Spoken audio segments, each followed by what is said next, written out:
Good morning everyone, welcome आपका मेरी commerce class में। तो आज हम रिटायरमेंट ऑफ पार्टनर्स या डेथ ऑफ ए पार्टनर्स जो हमारे अकाउंटेंसी की बुक का थर्ड चैप्टर है उसको हम आगे लेते हैं। उसके आगे का टॉपिक क्या है कि जब किसी पार्टनर की डेथ हो जाती है या कोई पार्टनर रिटायर हो जाता है तो जितने टाइम में उसकी डेथ होती है, जितने समय में उसका रिटायरमेंट होता है, तो उस टाइम पे उसको हमें क्या क्या पेमेंट करना होगा।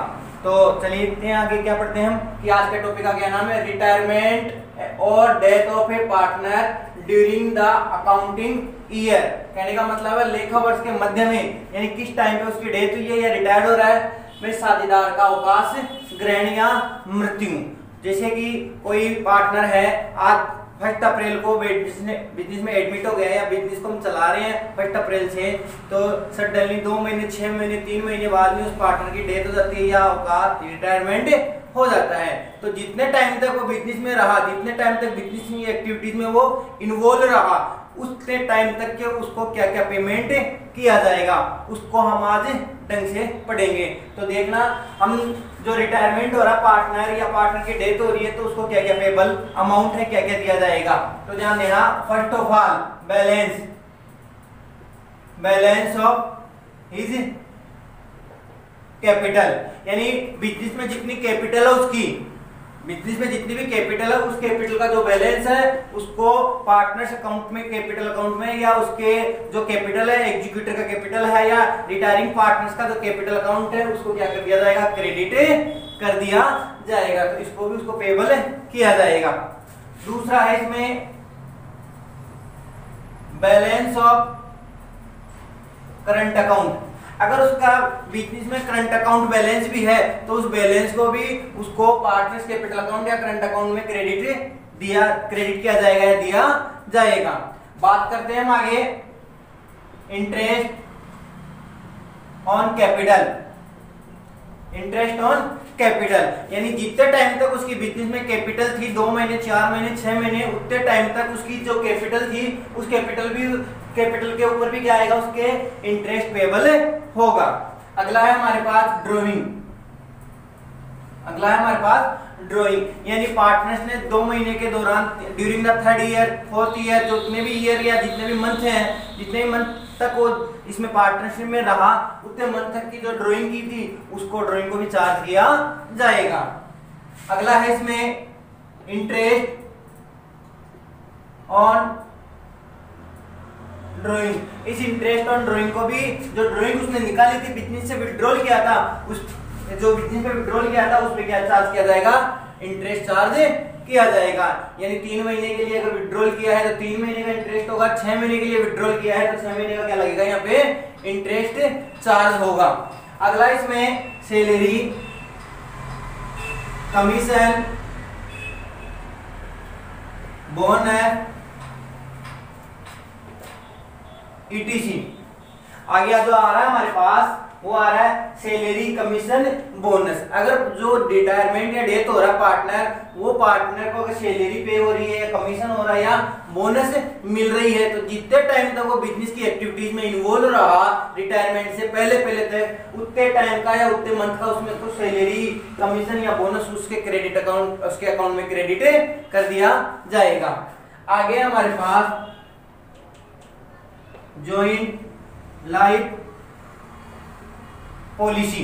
जॉइंट लाइफ पॉलिसी, अगर बिजनेस ने, अगर फर्म ने और जो जॉइंट में पॉलिसी ले रखी है तो जॉइंट लाइफ पॉलिसी के अकॉर्डिंग उसको डिवाइड कर दिया जाएगा, या सेपरेट या इंडिविजुअल पॉलिसी ले रखी है पार्टनर्स पे तो उस हिसाब से उसको क्रेडिट अकाउंट में ट्रांसफर कर दिया जाएगा, उसके कैपिटल अकाउंट में क्रेडिट से ट्रांसफर कर दिया जाएगा। बात करते हैं हम आगे प्रॉफिट एंड लॉस अकाउंट की। ध्यान देना, प्रॉफिट एंड लॉस जो बिजनेस की जो बैलेंस शीट है उसमें ओल्ड पार्टनर्स के द्वारा अर्न किया गया है, इसमें भी जो रिटायर्ड हो रहा पार्टनर या पार्टनर की डेथ हो रही है उस पार्टनर का भी शेयर इसमें इन्वॉल्व रहता है। अगर ये प्रॉफिट शो कर रहा है, वहां पे प्रॉफिट शो कर रहा है, प्रॉफिट यानी किस साइड, लायबिलिटी साइड बैलेंस में है तो पार्टनर्स कैपिटल अकाउंट के कौन सी साइड पर चला जाएगा, ये क्रेडिट साइड डिस्ट्रीब्यूट हो जाएगा। अगर यही क्या दे रखा है, प्रॉफिट एंड लॉस अकाउंट किस साइड दे रखा है, लॉस दे रखा है, यानी किस साइड दे रखा है, असेट साइड शो किया हुआ है, तो ये जो पार्टनर्स है उसकी किस साइड डिवाइड हो जाएगा, डेबिट साइड डिवाइड हो जाएगा। तो ये तो प्रॉफिट एंड लॉस की बात आई। अब बात करते हैं हम रिजर्व की। अब है रिजर्व। अगर ओल्ड बैलेंस शीट में ओल्ड पार्टनर के द्वारा रिजर्व अर्न है, ये भी रिजर्व किस साइड आता है, लायबिलिटी साइड आता है, तो पार्टनर्स कैपिटल अकाउंट के क्रेडिट साइड शो कर दिया जाएगा। अब ध्यान देना, आगे बात करते हैं हम। अब आगे हम बात करते हैं कि गुडविल की। ये हमारे पास है गुडविल, तो इसमें गुडविल का एडजस्टमेंट किया जाएगा और एडजस्टमेंट के अकॉर्डिंग जो रिटायरिंग पार्टनर हो रहा है उसके क्रेडिट अकाउंट में पार्टनर्स कैपिटल के क्रेडिट साइड इसको शो कर दिया जाएगा। तो इस हिसाब से हमने लगभग सारे ट्रांजैक्शनों को रिकॉर्ड कर लिया, सारे ट्रांजैक्शनों को पढ़ लिया कि कौन कौन से ट्रांजैक्शन जो रिटायर हो रहा है उस पार्टनर के अकाउंट के क्रेडिट साइड चले जाएंगे और कौन कौन से ट्रांजैक्शन उस पार्टनर्स के कैपिटल अकाउंट के डेबिट साइड शो हो जाएंगे। तो इस ट्रांजैक्शनों को पढ़ने के बाद हम इसका एक फॉर्मेट बनाते हैं, फॉर्मेट बना के इन सभी ट्रांजैक्शनों को उसमें इन्वॉल्व करते हैं। लेकिन उससे पहले हमारे पास एक प्रॉफिट का पॉइंट और है, यहाँ पे share of profit, share of profit. ध्यान देना, ये मेन पॉइंट हो रहा है कि रिटायरिंग पार्टनर रिटायर्ड हो रहा है उस टाइम के उसके प्रॉफिट में कितना शेयर है। तो इसमें हमारे पास दो मेथड से सोल्व किया जाएगा। एक है प्रॉफिट ऑफ, एक तो है टाइम बेसिस, एक तो टाइम बेसिस है और एक दूसरा है सेल बेसिस। मतलब इसको बोलेंगे टाइम बेसिस से टर्नओवर बेसिस जिसको बोला जाएगा, और यह है सेल बेसिस। यानी जो शेयर ऑफ प्रॉफिट है उसको हम टाइम के अकॉर्डिंग भी निकाल लेंगे, कैलकुलेट कर लेंगे, और एक सेल्स के अकॉर्डिंग इसको कैलकुलेट कर लिया जाएगा। इन दोनों पॉइंटों के लिए हम आपके लिए एक न्यूमेरिकल क्वेश्चन में इसको अच्छी तरीके से समझा दिया जाएगा। अब इसको समझाने से पहले हम हमारे पास जो ट्रांजैक्शन है उसको फॉर्मेट में किस प्रकार से शो किया जाएगा उसको हम देख लेते हैं एक बार। तो फर्स्ट ऑफ ऑल हम यहाँ इसका एक पार्टनर जो रिटायर्ड हो रहा है उस पार्टनर्स का फॉर्मेट यहाँ पे मेंटेन करते हैं। तो देखते हैं पार्टनर्स कैपिटल अकाउंट जैसे बनता है वैसे की वैसी एक पार्टनर्स का क्या बन जाएगा, यहाँ पे कैपिटल अकाउंट बन जाएगा, जिसको क्या बोला जाएगा, फॉर्मेट ऑफ रिटायरिंग या डिस्क्रीज पार्टनर्स कैपिटल अकाउंट। तो हम बोल रहे हैं रिटायरिंग और डिस्क्रीज पार्टनर कैपिटल अकाउंट। ये सेम पार्टनर्स कैपिटल अकाउंट ही है जिसे हम ऑल पार्टनर्स का कैपिटल अकाउंट एक साथ प्रिपेयर कर रहे थे, जॉइंट में प्रिपेयर कर रहे थे। ये एक इंडिविजुअल आ गया अलग से। तो सेम जैसे कैपिटल अकाउंट प्रिपेयर हो रहा था सेम वैसे ही वैसे ये भी उसी तरीके से प्रिपेयर किया जाएगा। तो इसके भी वही दो साइड होगी, एक डेबिट साइड हो जाएगी और एक क्रेडिट साइड हो जाएगी। डेबिट साइड में पार्टिकुलर्स और अमाउंट, ऐसे ही क्रेडिट साइड में पार्टिकुलर और अमाउंट। ठीक है, तो जो ट्रांजैक्शन को हमने पढ़ा था वही ट्रांजैक्शन वापस इस फॉर्मेट अकाउंट में रिकॉर्ड किया जाएगा। तो बताया था मैंने आपको फर्स्ट ऑफ ऑल पार्टनर्स की जो कैपिटल है उस बैलेंस को शो किया जाएगा, पार्टनर्स कैपिटल अकाउंट के क्रेडिट में उसको राइट किया जाएगा। तो सबसे पहले लिख दिया मैंने भाई बैलेंस बीडी, यहाँ पे बैलेंस बीडी लिख दिया जाएगा। अगर इसके बाद में अगर पार्टनर्स का करंट अकाउंट का बैलेंस भी दिया हुआ है तो हम उस करंट अकाउंट को अगर क्रेडिट में शो किया हुआ है तो करंट अकाउंट के नाम से शो कर दिया जाएगा, बैलेंस के नाम से, और अगर डेबिट में दिया हुआ है बैलेंस शीट में तो उसको डेबिट में शो कर दिया जाएगा। यानी कहने का मतलब यहाँ पे ये लिख दिया जाएगा भाई करंट अकाउंट यानी बैलेंस। अगर डेबिट बैलेंस दे रखा है बैलेंस शीट में तो यहाँ लिख दिया जाएगा टू करंट अकाउंट बैलेंस, उसको राइट कर दिया जाएगा। अब बात आती है कि हमने कैपिटल को भी राइट कर दिया, करंट अकाउंट का if balance are recorded in old balance sheet, तो उसको भी हमने ट्रांसफर कर दिया। अब बात आती है हमारे पास जो और ट्रांजैक्शन थे उनको लेते हैं। तो इसके बाद में जैसे जैसे रिमेंबर हो रहा है वैसे वैसे हम उसको राइट करते जा रहे हैं। तो बात आ रही है इंटरेस्ट ऑन कैपिटल की, तो उसको भी पार्टनर्स कैपिटल अकाउंट के क्रेडिट में राइट कर दिया जाएगा। तो ये आ रहा है interest on capital, interest on capital. ध्यान देना, इंटरेस्ट ऑन कैपिटल कैसे निकाला जाएगा, यहाँ पे निकालने का फॉर्मेट में या फॉर्मूला लिख रहा हूं, capital into rate upon 100 into month, month upon 12 आ जाएगा, ध्यान रखना। तो ये कैपिटल कौन सी, जो रिटायर पार्टनर हो रहा है उसकी कैपिटल, और रेट कौन सी, जो इंटरेस्ट की रेट दे रखी है, और मंथ 2 महीने 3 महीने 4 महीने जितने भी मंथ में वो बिजनेस में रहा उस हिसाब से उसकी इंटरेस्ट कैलकुलेट हो जाएगा। अब बात करते हैं सैलरी, कमीशन है और बोनस की। तो यहाँ लिखते हैं हम बाई सैलरी, कमीशन, बोनस, उसको भी पार्टनर्स कैपिटल अकाउंट के क्रेडिट में रिकॉर्ड कर दिया जाएगा। मंथ के हिसाब से उसको मल्टीप्लाई कर दिया जाएगा। अगर होल ईयर की दे रखी है, 12 ईयर की दे रखी है यहाँ पे, 12 मंथ की दे रखी है यहाँ पे, तो जितनी टोटल है उसमें 12 का अपॉन करके मंथ से डिवाइड कर दिया, मंथ से मल्टीप्लाई करके रिकॉर्ड कर दिया जाएगा। इसके बाद में हम लिखते हैं यहाँ पे जॉइंट लाइफ पॉलिसी, पार्टनर्स की दे देंगे, जेएलपी अकाउंट को यहाँ पे शो कर दिया जाएगा, उसके शेयर से अपॉन करके जितने भी टोटल जेएलपी आएगी मल्टीप्लाई हिज शेयर, ये हो जाएगा। इसके बाद में आता है यहाँ पे by goodwill, by goodwill account. ध्यान देना, अगर गुडविल लिखते हो तो गुडविल भी लिख सकते हैं यहाँ पे, और पार्टनर्स का यहाँ पे ये भी कर सकते हैं by remain partners capital account, क्योंकि इसकी जो ट्रांजैक्शन की मेन एंट्री होती है, एडजस्टमेंट एंट्री होती है, आपको वही बताई थी मैंने एडजस्टमेंट एंट्री, गुडविल की एडजस्टमेंट एंट्री क्या थी, remaining partners capital account debit to retiring partners capital account, यानी रिमेनिंग को क्या कर दिया जाएगा, यहाँ डेबिट में शो कर दिया जाएगा, और रिटायरिंग को क्या कर दिया जाएगा, क्रेडिट में शो कर दिया जाएगा। तो यहाँ पे गुडविल भी लिख सकते हैं।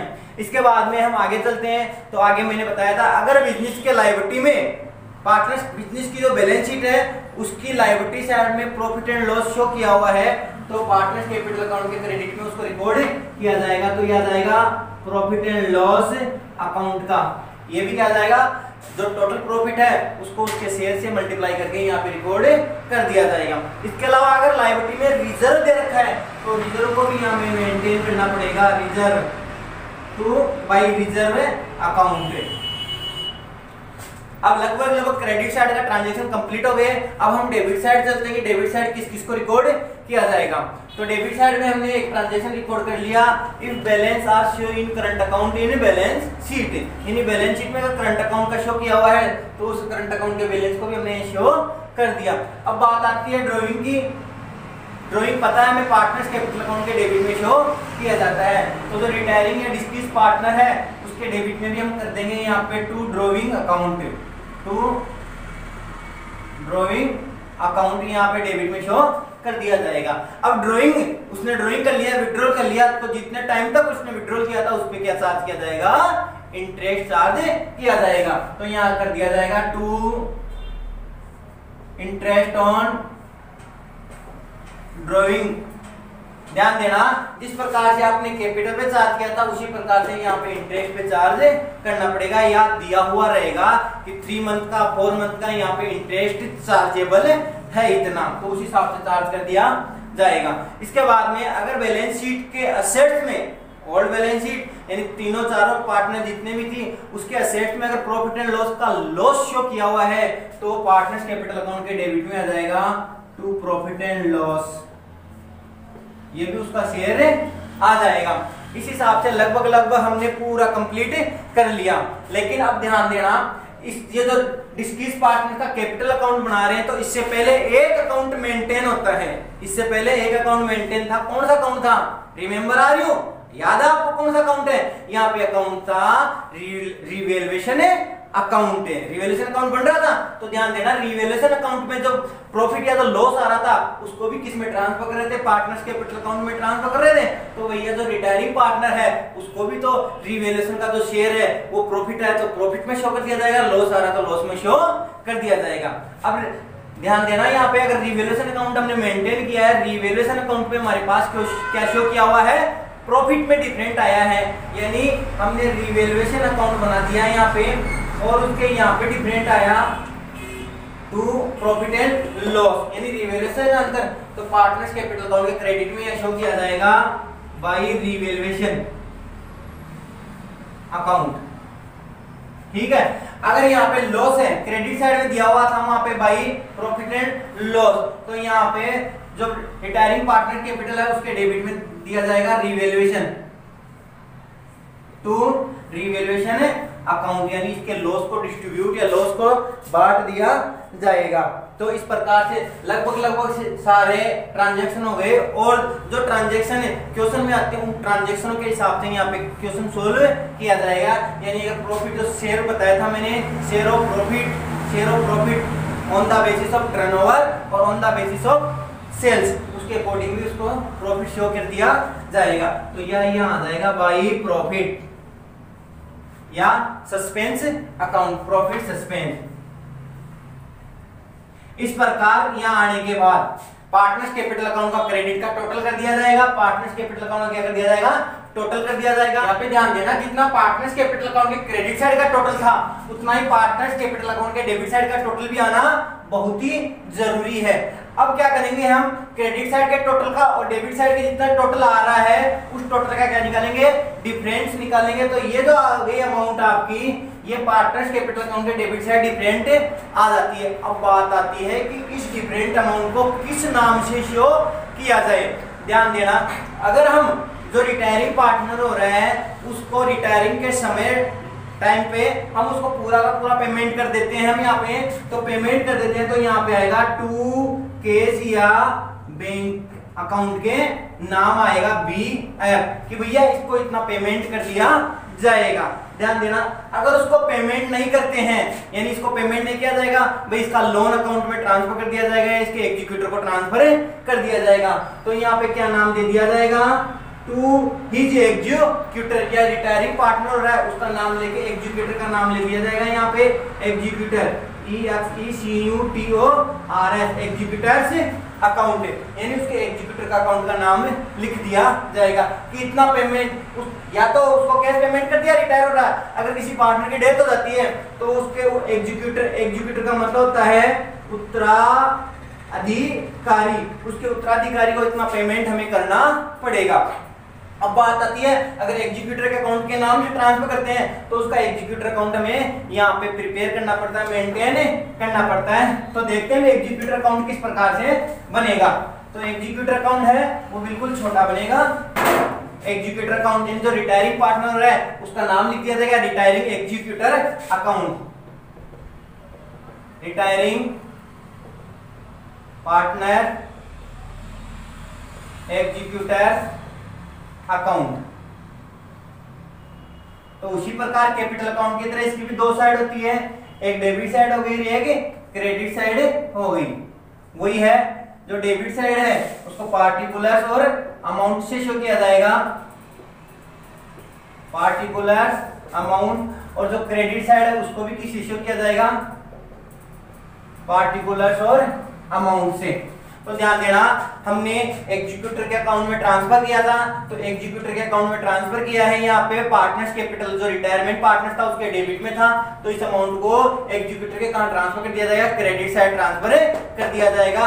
और उस पार्टनर का यहाँ पे क्या नाम आएगा, तो यहाँ पे बाई अगर ए हो रहा है तो एक्स कैपिटल, बी हो रहा है तो बीज कैपिटल, तो यहाँ आएगा retiring partners capital, retiring partner capital account. Retiring partner capital की जितना ये टोटल बैलेंस था ना डिफरेंट अमाउंट, वो सारा यहाँ पे शो कर दिया जाएगा। अब क्या करेंगे, रिटायर एग्जीक्यूटर है, जाहिर सी बात है एग्जीक्यूटर अकाउंट को, या एग्जीक्यूटर जो उसका एग्जीक्यूटर है, पर्सन है, उत्तराधिकारी आदमी है, उसको क्या कर दिया जाएगा, यहाँ पे पेमेंट कर दिया जाएगा। तो यहाँ पे टू टू बैंक या केस के नाम उसको पेमेंट कर दिया जाएगा। अगर ध्यान देना, फर्म में टोटल बैलेंस आ रहा है, फर्म में जो टोटल उसका पेमेंट वाला बैलेंस है, अगर फर्म में अवेलेबल नहीं है तो जितना अवेलेबल है उतना तो उसको पेमेंट कर दिया जाएगा एग्जीक्यूटर को, और बैलेंस अमाउंट एग्जीक्यूटर के लोन अकाउंट में ट्रांसफर कर दिया जाएगा। दो सिचुएशन है यहाँ पे, या तो full out of full payment कर दिया जाएगा एग्जीक्यूटर को, अगर एग्जीक्यूटर को पूरा पेमेंट अवेलेबल नहीं है बिजनेस में तो उसको जितना अवेलेबल है उतना तो पेमेंट कर दिया जाएगा, और बाकी उसके लोन अकाउंट में ट्रांसफर कर दिया जाएगा। किसके लोन अकाउंट में? एग्जीक्यूटर्स के लोन अकाउंट में। तो यहाँ आ जाएगा एग्जीक्यूटर्स लोन, इसका नाम आ जाएगा यहाँ पे एग्जीक्यूटर्स लोन अकाउंट का नाम यहाँ पे शो कर दिया जाएगा। ध्यान देना, जितना डिफरेंस अमाउंट आए उतना उसके एग्जीक्यूटर के लोन अकाउंट में ट्रांसफर कर दिया जाएगा। अब इसके बाद में क्या किया जाएगा, अगर नई फर्म की रिमेन पार्टनर्स की बैलेंस शीट प्रिपेयर की जाती है तो उस बैलेंस शीट में इस एग्जीक्यूटर के अकाउंट को लायबिलिटी साइड शो किया जाएगा। यानी अभी तक एग्जीक्यूटर को या रिटायरिंग पार्टनर्स को पेमेंट नहीं किया है, जितने टाइम तक उसको पेमेंट नहीं किया जाएगा उतने टाइम तक न्यू फर्म की बैलेंस शीट में इसको मेंटेन किया जाएगा। तो आई होप आज का टॉपिक आपको अच्छी तरीके से समझ में आया होगा। नेक्स्ट क्लास में हम इससे रिलेटेड जो न्यूमेरिकल क्वेश्चन है उसको लाएंगे। तब तक के लिए आप इन जो ट्रांजैक्शन है, ये जो फॉर्मेट बना हुआ है, एग्जीक्यूटर अकाउंट बनाया हुआ है, उसको अच्छी तरीके से समझने की कोशिश करें। तब तक के लिए थैंक यू।